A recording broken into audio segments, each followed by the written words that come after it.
Kia ora, I'm Bernard Hickey and welcome to my daily chorus. It is a video and podcast that goes out with my email newsletter via the Kaka, all about Aotearoa's political economy around housing, climate and poverty.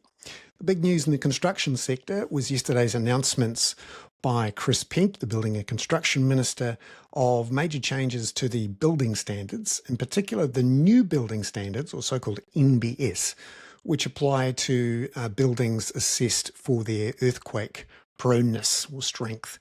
Previously, the system had a percentage rating, and you could often see around the streets of Wellington or any provincial city these stickers that would show up on the front doors telling you what the NBS standard was. From 2017, they've been applied, and it's been a real problem, particularly for those buildings affected. They're unsaleable, and on the face of it, would require $8.2 billion worth of renovations, retrofits, demolitions. So Chris Pink and the government and MB have come up with a new system which essentially redefines away the issue. They say this is a balanced approach designed to maintain safety, but at the same time reduce that cost for building owners and get things going again. Because it's true, it has blocked up the works, if you like, of development in many parts of these cities, and particularly the provincial cities and towns that are quake affected in the North Island. So that's been widely welcomed today.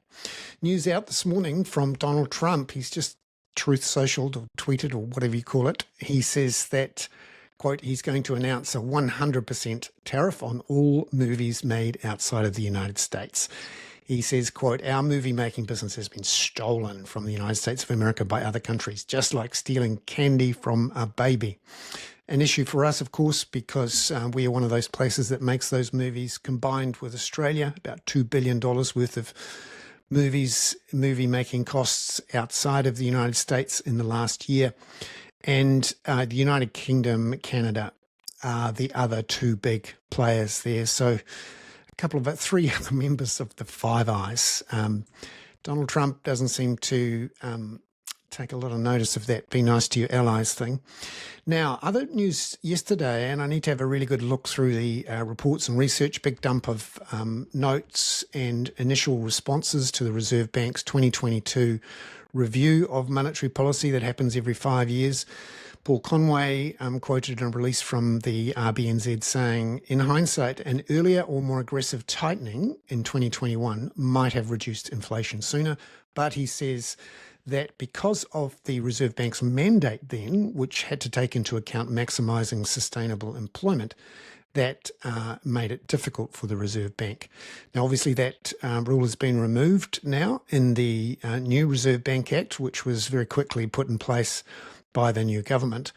And it will be interesting to see how that's responded to. Now, my chart of the day comes from yesterday's employment indicators showing what's happening with jobs numbers. These are figures that come out of IRD, and they're very useful because the IRD keeps a close tab on who's working, how many hours, all that. And in August, we see that there was a 0.2% increase in the number of jobs. Now, that's the first substantial increase we've seen since the election. However, there was also an increase recorded last month, but it was revised away to nothing. And these figures do get revised, so we'll keep an eye on that. Essentially, we're bumping along the bottom. Number of the day today, also in these figures, some interesting numbers on gross incomes. Total gross incomes, $15.6 billion for all workers in the month of August, and that's up 1.3% from a year ago. Essentially, that's total gross income. Now, that's not taking into account number of hours worked or how many people are in the country or how many people are working, but what it says is that's the total income growth. What we do know also for August so far from these selected price indices is that rent has risen 2.1%, electricity 11.4%, and gas 14.5%. So all of those numbers are higher than 1.3%. What we're talking about here is real wage deflation, which is restraining the retail sector of the economy at the very least. Now, just a thing to point to, a deep dive of the day, a thing to keep an eye on. A nice piece last night from One News on the issue around housing of people who are significantly disabled in group homes. This is all about the sinking lid on government spending over the decades, and one of those areas, one of those groups of people who are most affected are the disabled. Well worth a look there. Good column today from Joel Maxwell at Stuff about suggestions of a $10 a cup of coffee. He's not happy. A healthy economy is a caffeinated economy, he says. In the news today, the scoop that's come out of the Herald is from Jamie Ensor, saying Christopher Luxon called for a gas exploration guarantee from Labor. That's been leaked, which suggests there isn't a lot of bipartisan mood there. And also in today's papers, the Waikato Times is focused on the power prices, which are hitting the mills. The Taranaki Daily News, again, looking at the issue of insurance for those who've been flooded. And the Otago Daily Times picks up on a meeting that Simeon Brown had with Serco, the contractor. In the Post today, this is painted as a big win, the quake standards rewrite. The other interesting one to look at is, it seems Winston Peters didn't ask MFAT for an opinion on the Palestine decision, according to Thomas Manch.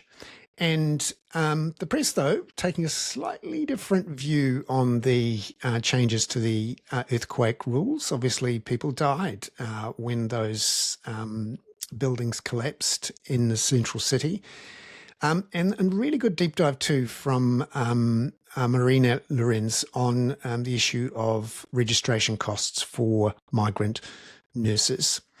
Online today, this is a bit of a story to keep an eye on. The iwi that had first right of refusal on the Dixon Street flats being sold by Kāinga Ora bought it for just over $1 million, and 2 weeks later sold it for $3 million to the Wellington company, Ian Castles and Co., which ACT and some National Party MPs are concerned about. Newsroom has a few scoops today, of course. Questions about from Todd Nile in an article about Wayne Brown's use of a Chinese language helper, and some questions about who pays.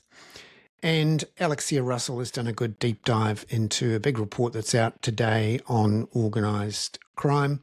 The scoop over at Business Desk is that power companies have spent $33.5 million on advertising in the last year. That's one way to keep your economy captured. And the RNZ is leading today with an announcement of government targets and where the government is falling behind. I'm Bernard Hickey. That was today's chorus for Tuesday, September the 30th. And thank you for those who've hung in there. Unfortunately, I couldn't do one yesterday. Back on track now. Ka kite anō.